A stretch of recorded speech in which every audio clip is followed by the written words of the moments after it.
valoriser, indépendamment des dispositifs et des politiques, les gens qui les promeuvent, qui s'engagent pour porter des projets de formation. Et donc on a décidé de faire le trophée, non pas de la politique de formation, de l'entreprise qui a une politique de formation, mais du responsable formation, au sens où c'est la personne qui s'engage et qui défend ses projets.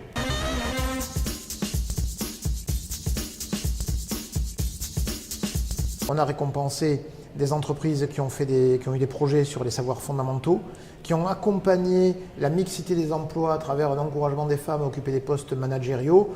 Donc des sujets un petit peu transverses, sachant que de toute façon, la compétence d'adaptation, la compétence métier, le responsable formation, on le fait déjà.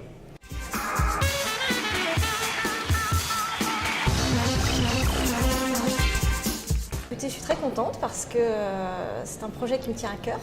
Ça fait partie en fait déjà de mes valeurs, la lutte contre l'illettrisme. Et puis c'est un projet qui a débuté en fait en mai 2010. Et aujourd'hui, on a 500 personnes qui sont en formation, donc on est plutôt fiers d'avoir réussi sur un sujet qui est plutôt tabou. Alors les prochaines étapes, c'est l'objectif déjà, c'est 1000 personnes à fin 2016, donc sur un effectif total de 15 000.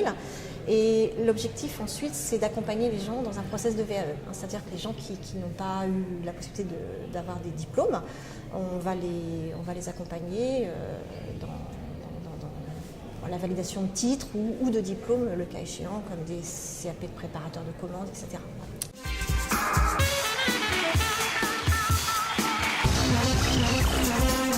Aujourd'hui, c'est une récompense finalement d'une démarche commune, d'un collectif, donc une dynamique collective, vraiment une volonté de la direction de développer en fait un parcours de formation qui soit adéquat par rapport à la stratégie de développement de nouvelles activités, donc les métiers d'aujourd'hui et les métiers de demain, et finalement d'impliquer les managers aussi dans ce process, dans une démarche de co-construction, et aussi de pouvoir mettre en place des formations qui soient adaptées à des personnes en situation de handicap ou en insertion par des parcours individualisés.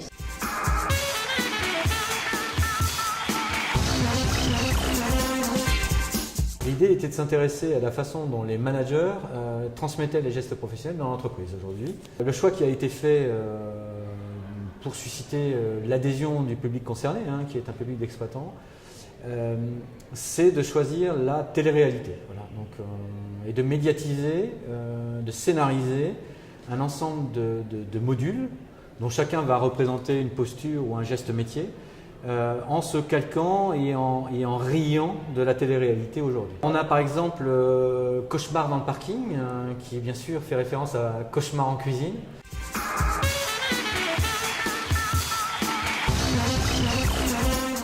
Peut-être que nous ferons dans quelques années les trophées du développement RH ou les trophées de l'accompagnateur des salariés de l'entreprise dans ces projets.